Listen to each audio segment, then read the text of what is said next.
plantea en tres escenarios. Un primer escenario, según el cual la demanda habría caído un 58%, un segundo escenario, según el cual la demanda habría caído un 70%, y un tercer y peor escenario, según el cual la demanda habría caído casi un 80%. Depende de cómo nos recuperemos,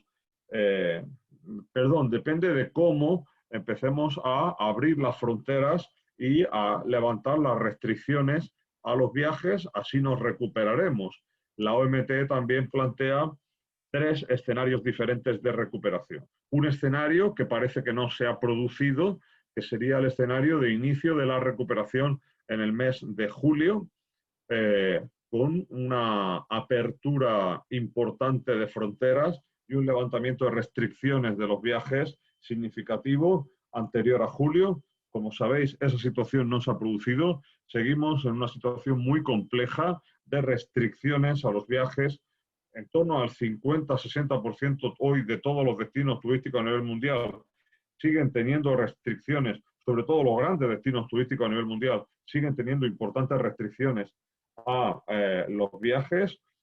El escenario de septiembre parece que tampoco se ha producido. Estamos en una situación todavía de restricciones significativas a los viajes a nivel mundial y vamos a esperar a ver qué pasa con respecto al escenario que preveía la OMT de diciembre, a ver si nos recuperamos en diciembre.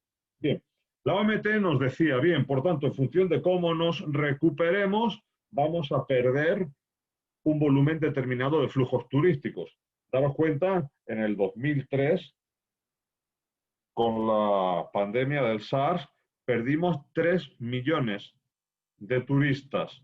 En el 2009 perdimos 37 millones de turistas. Sin embargo, para 2020, la OMT plantea en ese mejor escenario, que como digo, parece ser que no se ha producido, hubiéramos perdido 610 millones de flujos turísticos.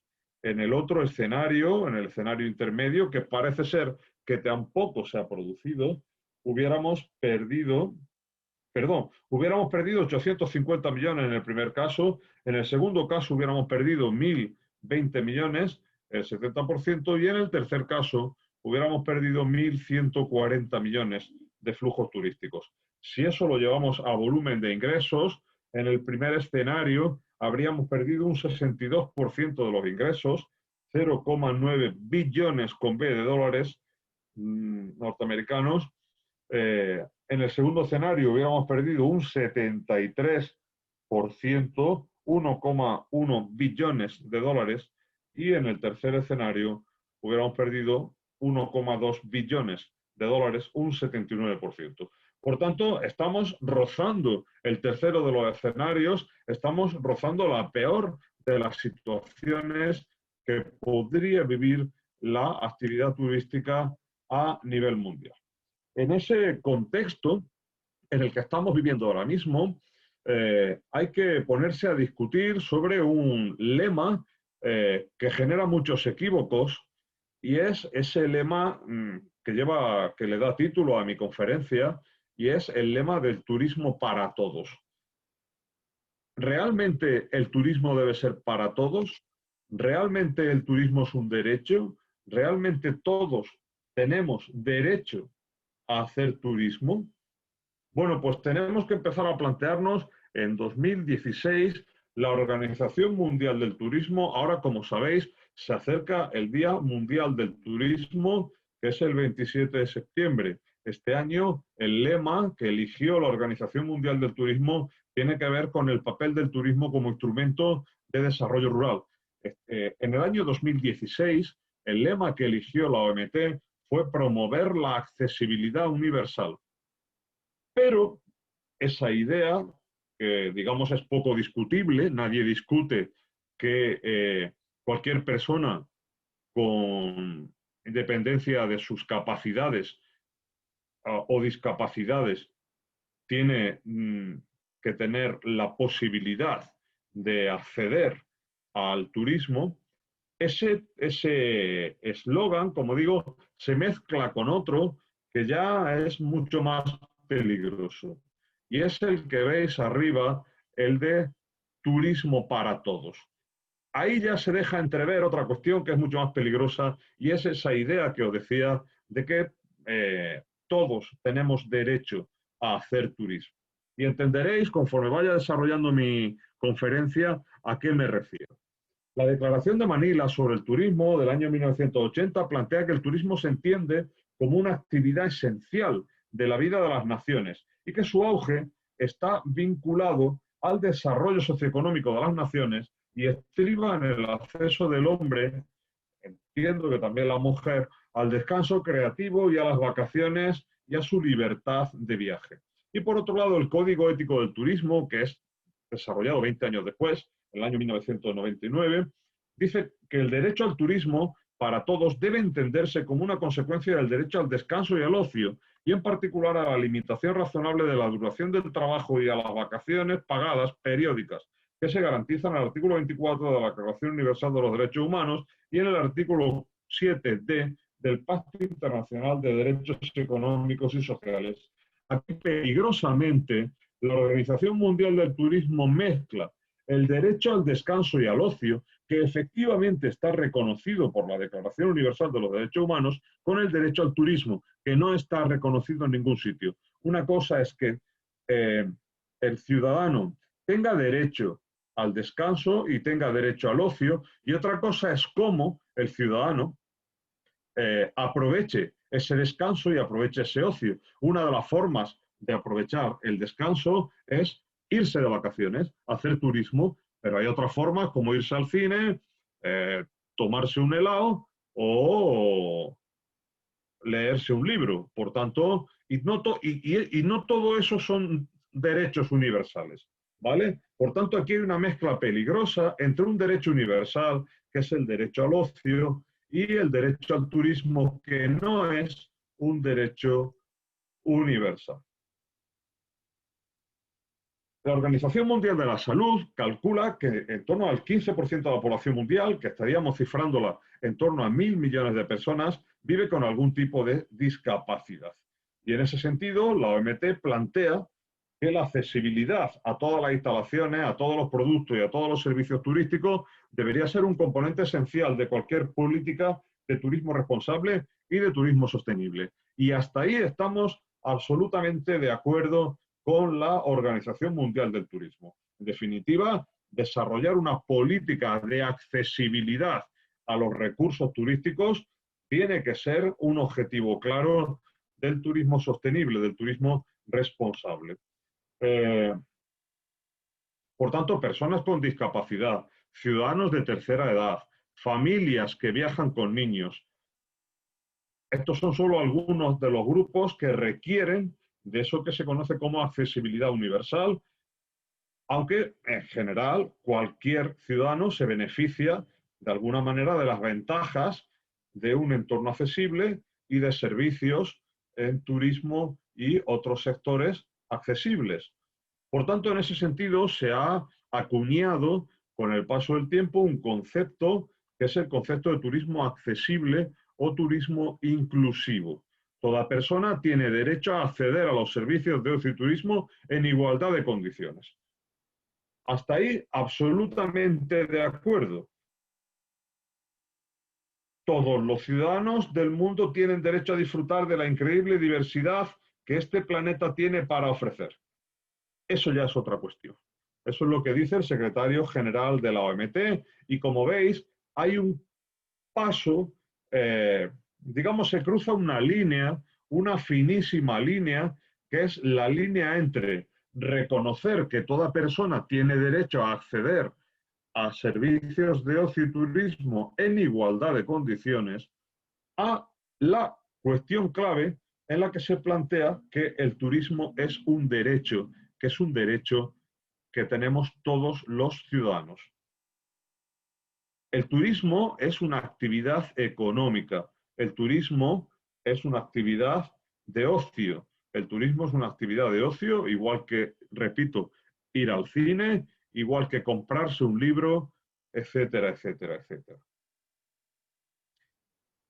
Por tanto, se plantea, desde esta perspectiva, un discurso democratizador del turismo. El turismo debe democratizarse, el turismo es para todos, todo el mundo tiene derecho a hacer turismo con independencia de su situación, de su voluntad, de su situación económica, de su situación personal, etcétera, etcétera, etcétera. Y ese discurso democratizador se ha llevado incluso al reconocimiento del turismo como un derecho humano. Ese discurso democratizador legitima al turismo como un derecho y reclama que todo ciudadano, en tanto que es turista, tiene el derecho a poder disfrutar del planeta y de sus recursos. Y como consecuencia de ese derecho que tenemos todos los ciudadanos, según este discurso democratizador al que nos lleva la Organización Mundial del Turismo y otro tipo de organismos, como consecuencia de eso, la Administración debe garantizar la consecución de este derecho y, por tanto, debe producirse una inversión pública en la defensa del derecho al turismo que redundará como efecto secundario positivo en un impulso del sector turístico. Hasta ahí el discurso está muy bien, el discurso es muy positivo, el discurso es muy interesante, pero nos entra en el dilema entre si el eh, turismo realmente es un derecho social o es un derecho humano. Y la realidad es que el turismo no es un derecho humano, es un derecho social. Y ahí entra, por tanto, el concepto de turismo social. Por tanto, sí tendría sentido hablar de turismo accesible, sí tendría sentido hablar de turismo inclusivo, sí tenía sentido hablar de turismo social, pero lo que no tiene sentido es hablar de que todos tenemos derecho al turismo. ¿Por qué? Porque el turismo es una actividad mercantilizada. Precisamente por tratarse de un derecho, el turismo debería estar desmercantilizado. El turismo, como sabéis, es un instrumento de cambio, pero solo podría ser un derecho si estuviera desmercantilizado, si fuera un bien público. Y el turismo no es un bien público como lo es la sanidad, como lo es la educación, como lo es la seguridad, etcétera, etcétera, ¿no? Por tanto, mientras que no sea así, y en principio parece que ningún organismo o institución, más allá del discurso grandilocuente ese de turismo para todos, mientras que no sea así, nunca va a ser un derecho disfrutado universalmente. En definitiva, se trata de una industria que está impulsada por el lucro y que generalmente además no tiene en cuenta los costes sociales de su desarrollo. Por tanto, no podemos hablar de el turismo como un derecho. Ese discurso que está llevando a organizaciones, a instituciones, a ONGs a hablar del turismo como un derecho, adolece de una serie de problemas que aquí os expongo. Primero, un problema de lo que se conoce como boosterings. Es una actitud simplista según la cual el desarrollo turístico es bueno y genera beneficios para la población local de forma automática y natural. Los que trabajamos en temas de turismo, los que trabajáis en temas de turismo, sabéis que no es cierta ese discurso simplista. El turismo no siempre genera beneficios, no siempre es bueno para la población local y no genera beneficios de forma automática y de forma natural. El turismo genera una gran cantidad de impactos negativos y una de las retos que tenemos ahora mismo en la sociedad, y precisamente por eso hablamos de turismo responsable y de turismo sostenible, es reducir el impacto negativo que genera el turismo sobre la sociedad, sobre el entorno, sobre el medio ambiente, etcétera, etcétera. Por tanto, no es cierto que el turismo sea bueno per se y que genere beneficios para la población local de forma automática y natural. En segundo lugar, ese discurso de turismo para todos no considera el interés de la población local. Es decir, turismo para todos significa que el turista puede ir donde quiera, cuando quiera, como quiera y hacer lo que quiera. Y eso tampoco es cierto. Hay que tener en cuenta los intereses de la población local, que muchas veces se contraponen con los de los propios turistas. En tercer lugar, ese discurso democratizador de turismo para todos no considera los límites en el uso de los recursos. Los recursos son limitados. Absolutamente todos los recursos que estamos utilizando en turismo tienen su capacidad de carga, tienen sus límites. Por tanto, tenemos que garantizar los límites. Y eso implica que no todos pueden disfrutar de los recursos. Y en cualquier caso, no todos en cualquier momento, en cualquier circunstancia y de cualquier forma. En cuarto lugar, ese discurso no considera la calidad de la experiencia turística. Vamos a ver ahora casos en los que ese discurso democratizador de turismo para todos está llevando a desastres absolutamente impresionantes en destinos turísticos que se han visto absolutamente colmatados por la afluencia masiva de turistas. En último lugar, ese discurso democratizador y, repito, para mí falso y falaz, engañoso, nos lleva a plantear que todos los problemas que genera el turismo tienen solución sin limitar el crecimiento del mismo. Es más, se vende como un éxito el crecimiento continuo y como una oportunidad que cada vez haya más turistas. Y los que trabajamos en turismo sabemos que esto es falso. La medida del éxito de un destino turístico en ningún caso puede ser el crecimiento en el volumen de turistas. Podríamos estar hablando de otras cosas para medir el éxito de un destino, pero no el volumen de turistas. Es peligrosísimo utilizar el discurso del volumen como un discurso garante del éxito de un destino turístico. Bien, ese es el debate abierto ahora mismo. Turismo para todos, todos tienen derecho a hacer turismo. La realidad actual de los destinos turísticos, la actual no. Permitidme que aquí haya dado un pequeño salto. Me he saltado completamente la pandemia, porque no es la realidad actual de los destinos turísticos. Es la realidad que estábamos viviendo antes de la pandemia. Pero todos los discursos actuales que giran en torno a la superación de la pandemia plantean como objetivo de futuro volver a la situación anterior a la pandemia. Yo me planteo si realmente el objetivo futuro debería ser volver a la situación previa a la pandemia o deberíamos plantear las cosas de otra manera en términos de sostenibilidad y en términos de responsabilidad y por tanto plantearnos esto de una manera diferente, planificar los destinos turísticos y gestionarlos de una forma responsable, de una forma sostenible. Bien, en cualquier caso, por tanto, la realidad de los destinos turísticos hasta que llegó la pandemia, ¿cuál era? Bueno, pues ahí tenéis un primer ejemplo, ese es el caso de Venecia. Venecia es un ejemplo tradicional de destino saturado. Ahí tenéis, por ejemplo, la primera de las fotografías con un titular: Venecia muere de éxito, la UNESCO a punto de incluir la ciudad italiana en su lista de patrimonio en peligro. Una segunda fotografía, cómo Italia paró la entrada de Venecia en la lista de patrimonio en peligro de la UNESCO. Y una tercera fotografía en la que los venecianos, los ciudadanos de Venecia, salen a la calle protestando, rebelándose contra la invasión de turistas.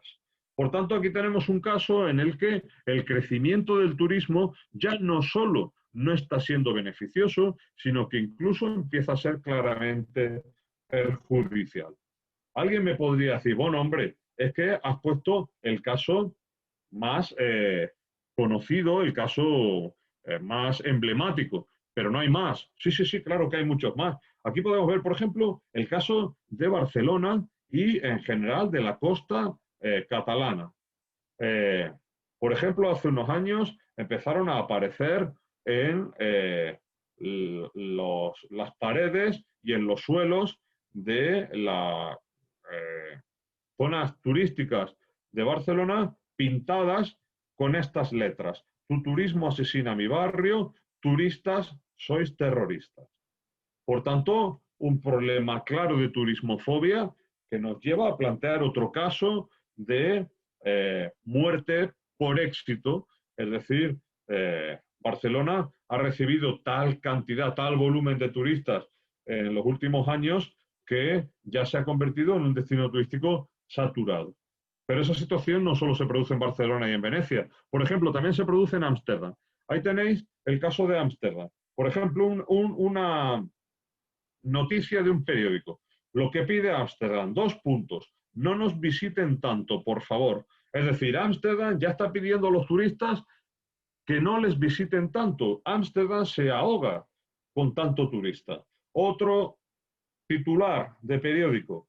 Ámsterdam responde al crecimiento exponencial y a los impactos del turismo sobre los residentes.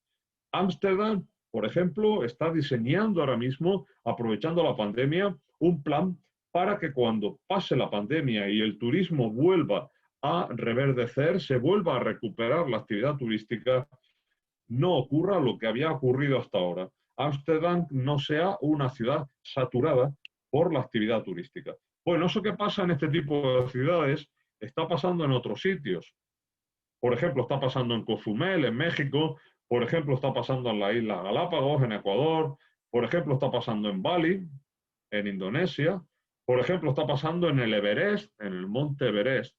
En definitiva, está pasando ya en muchos sitios. Hay muchos sitios que empiezan a ver en peligro su situación como consecuencia de un crecimiento desorbitado de la actividad turística.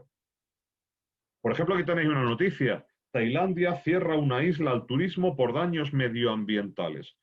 Esto empieza a ser cada vez más habitual. Si queréis tener más conocimiento sobre estas cuestiones, os recomiendo 2 libros. Este libro es un libro de Leo Hickman, es un periodista alemán, se titula The Final Call,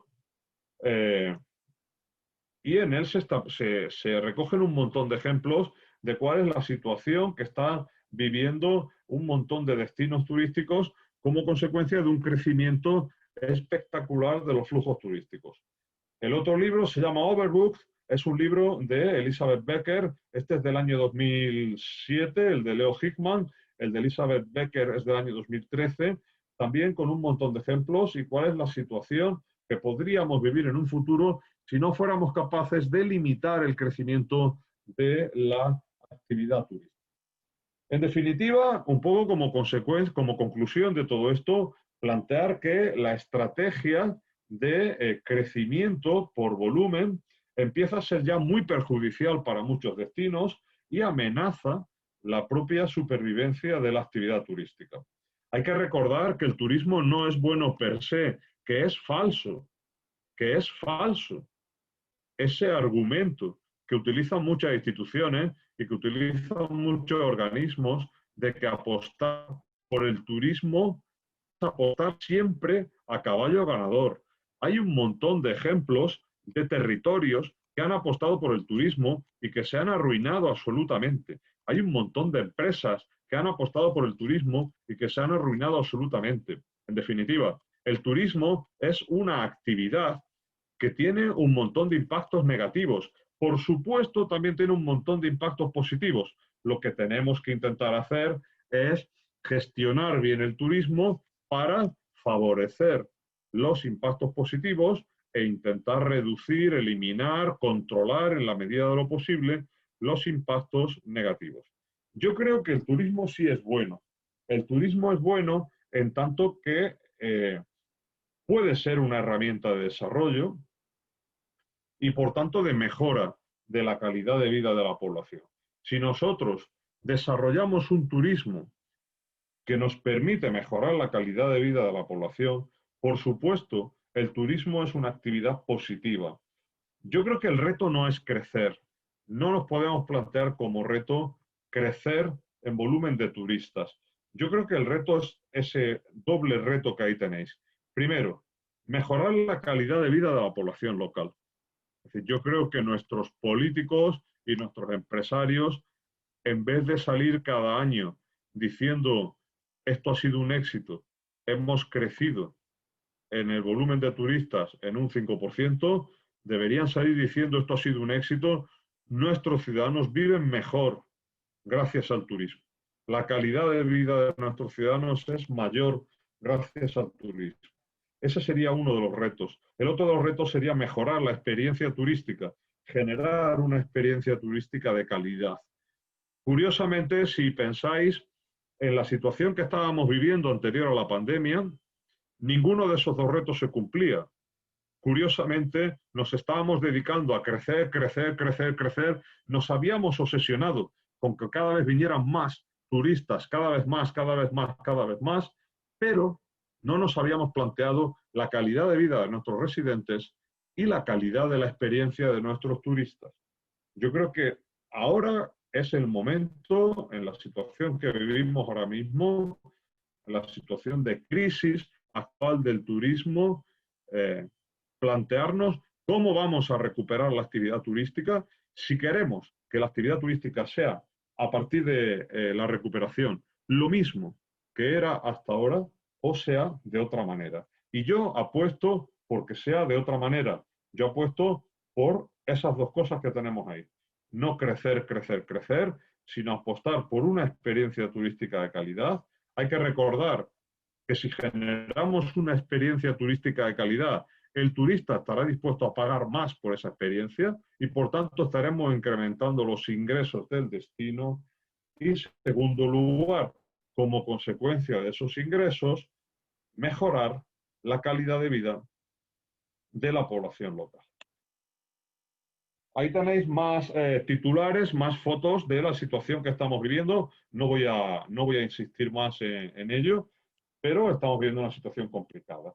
En esa situación, lo que nos tenemos que volver a plantear es la pregunta que nos planteábamos antes y que discutíamos con referencia a el discurso democratizador de algunas instituciones y de algunos organismos a nivel internacional, incluida la propia Organización Mundial del Turismo. El turismo debe ser para todos. Y aquí recojo 3 fotos bajo el título con pregunta de si los turistas son cada vez más irresponsables o son directamente estúpidos. Nos encontramos con 3 situaciones.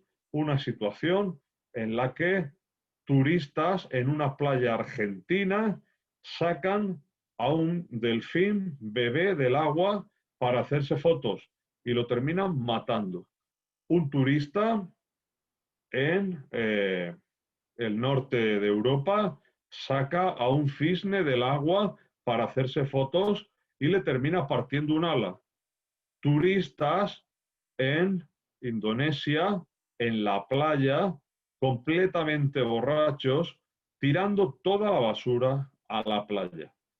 Y mi pregunta es, ¿el turismo debe ser para todos? Dicho de otra manera, si el turismo es un derecho, todos estos turistas tienen derecho a hacer lo que hacen. Por el mero hecho de ser turistas, uno tiene derecho a hacer cualquier cosa, porque se nos reconoce el derecho a ser turistas. Mi respuesta evidentemente es no. No todo el mundo tiene derecho a ser turista. ¿Quién tiene derecho a ser turista según mi opinión? Tiene derecho a ser turista solo aquel para que sea capaz de realizar un esfuerzo por disfrutar del valor que el destino ofrece. Y el valor puede ser valor cultural, puede ser valor ambiental, puede ser valor social. En definitiva, quien sea capaz de reconocer el valor que ofrece un destino y quien sea capaz de disfrutar de ese valor y quien sea capaz de disfrutar de esa experiencia. Y ese esfuerzo por disfrutar del valor que el destino ofrece no necesariamente tiene por qué ser un esfuerzo económico, que repito, la experiencia nos dice que cuando generamos una experiencia de calidad, valga la redundancia, cuando generamos una oferta de calidad en un destino, el turista tiende a pagar más por esa oferta de calidad. Pero más allá de eso, yo no estoy planteando un turismo para ricos, estoy planteando un turismo para responsables. Creo que a las alturas a las que estamos, no podemos seguir con ese discurso de el turismo es un derecho, todos tenemos derecho a hacer turismo y ninguna responsabilidad, sino que a las alturas a las que estamos tenemos que lanzar un discurso de que el turismo fundamentalmente, más que un derecho, es una responsabilidad. El turismo es una responsabilidad de todos. Todos somos responsables de que no ocurra lo que ocurre en estas situaciones, de estas fotos que estamos viendo. Tal es así que destinos turísticos como Islandia están poniendo en marcha ya mecanismos, herramientas, programas para conseguir que sus turistas, sus visitantes, sean cada vez más responsables. Aquí tenéis, podéis entrar en internet y buscarlo, una academia para turistas responsables que ha organizado el gobierno de Islandia. El gobierno de Islandia, a través de una serie de tutoriales, a través de una serie de vídeos, explican al turista cuáles son los principales recursos de su país, cuáles son los principales impactos que pueden generar los turistas en estos recursos y de qué manera el turista se puede convertir en un turista responsable. Por tanto, la tendencia debería ser a esto.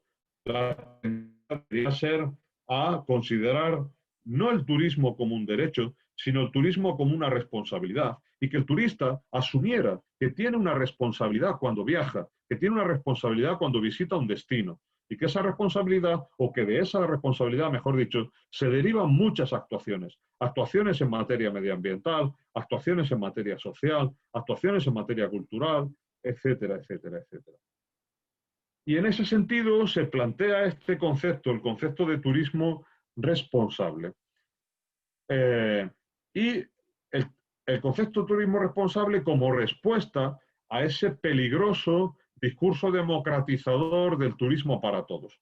Yo creo que turismo para todos no, turismo para quien sea, quien ejerza como turista responsable.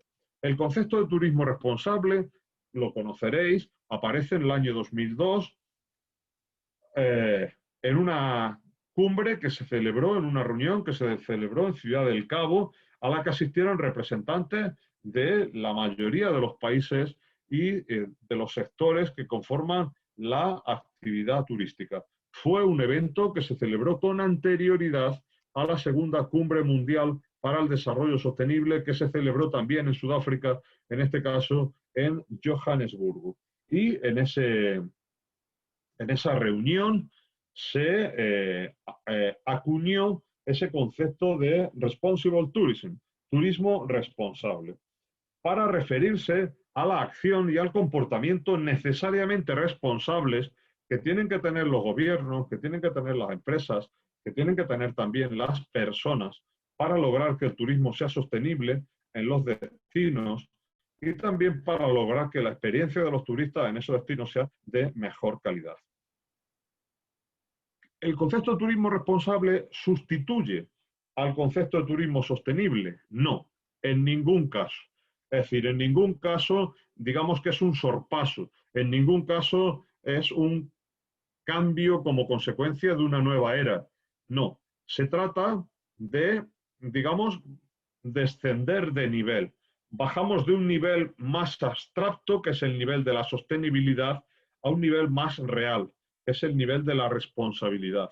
Es decir, es muy difícil que cuando tú le preguntas a un turista si es un turista sostenible, el turista sea capaz de concretar en su cabeza qué significa eso de la sostenibilidad.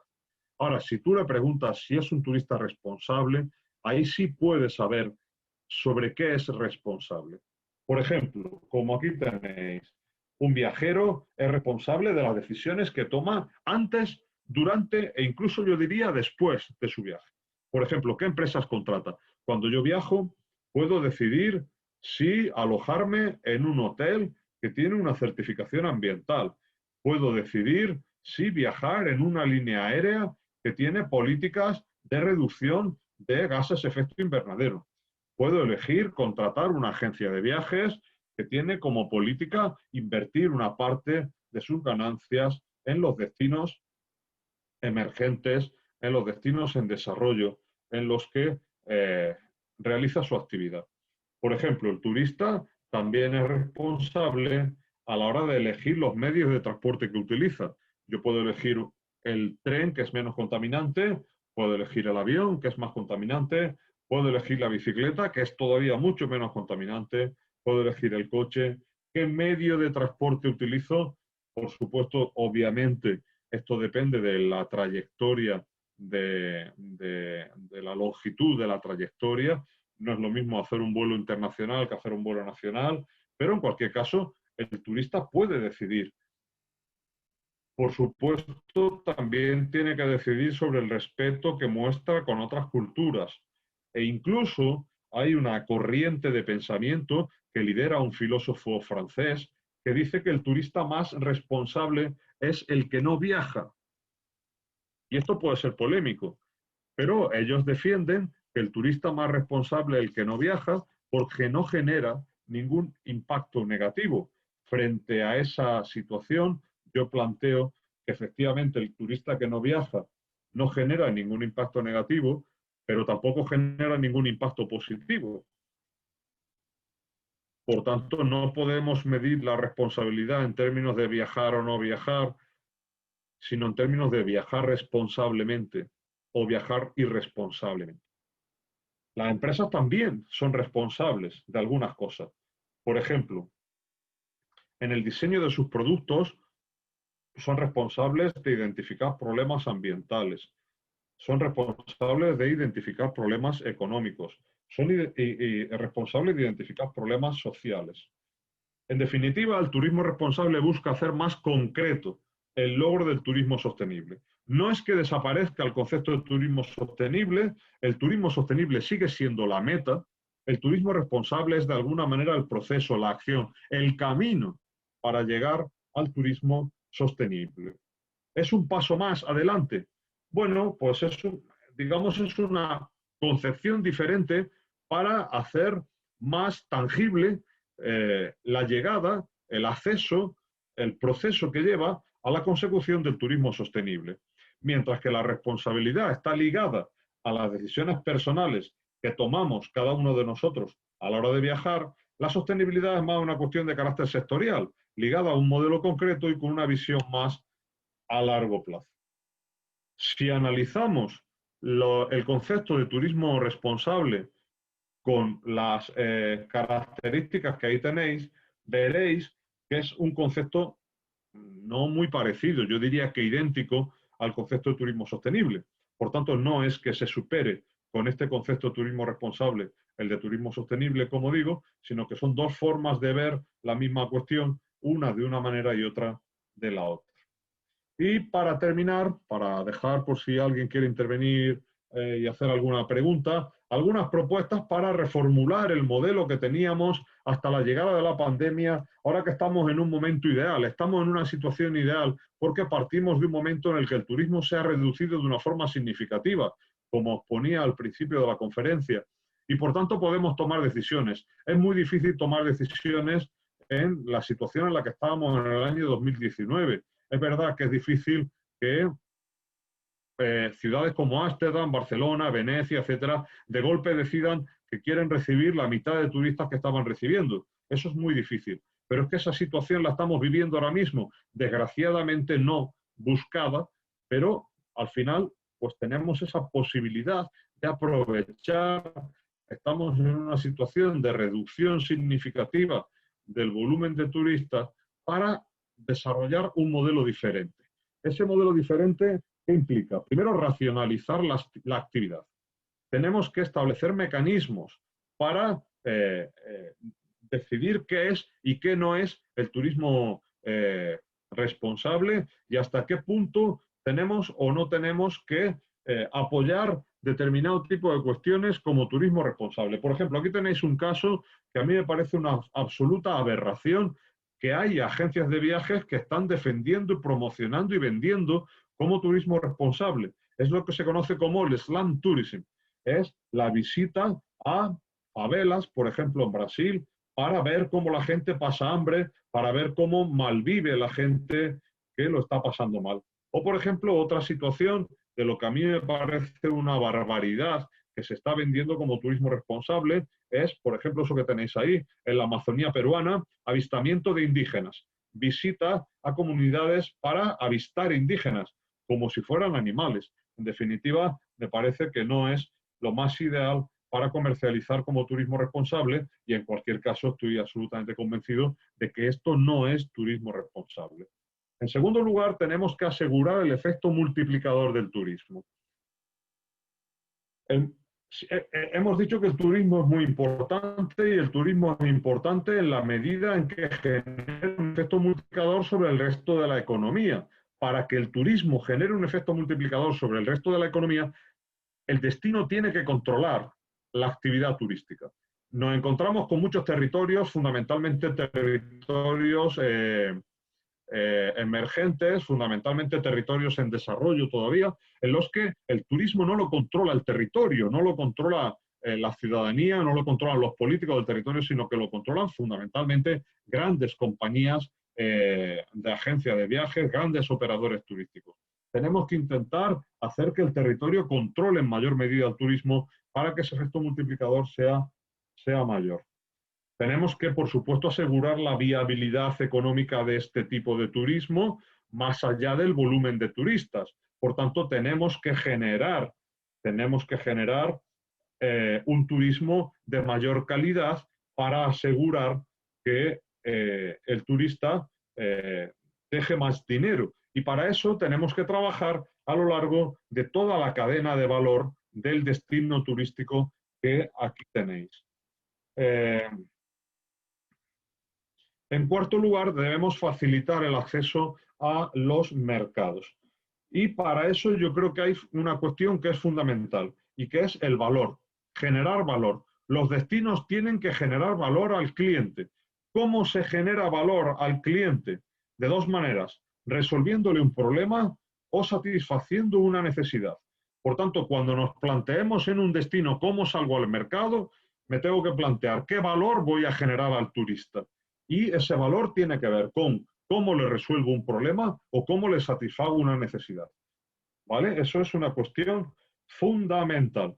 La segmentación es una situación clave. La innovación es otra cuestión fundamental. Tenemos que innovar y generar conocimiento es otra cuestión fundamental.